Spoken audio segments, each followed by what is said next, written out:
Natáčíš? Jo. Aha, ona se mi úplně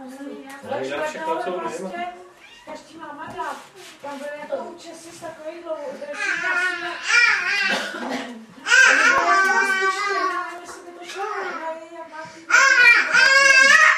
A bylo to vždycky jako provázané nějakým provázkem.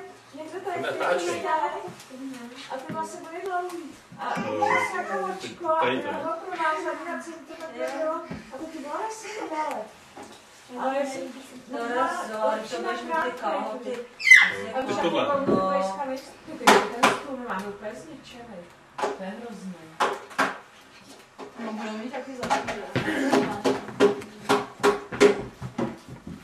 A jak mám člověk, jak to projekna teda?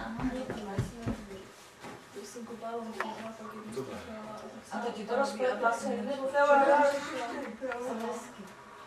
ale ta rána ti to pletla, nebo ta teď?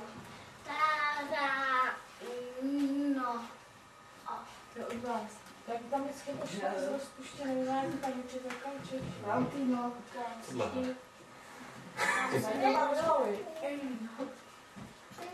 Pletla pěknou dobu, víš?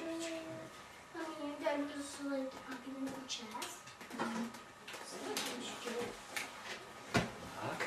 To mají píl. Jo, tohle je těžší. Petra. To mám já si podruž. Kam? Ty mám, Vždycky ty ramínky.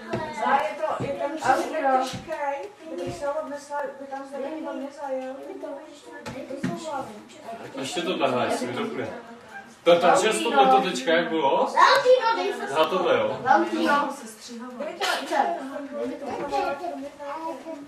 Počkej, pozor. No jim to zase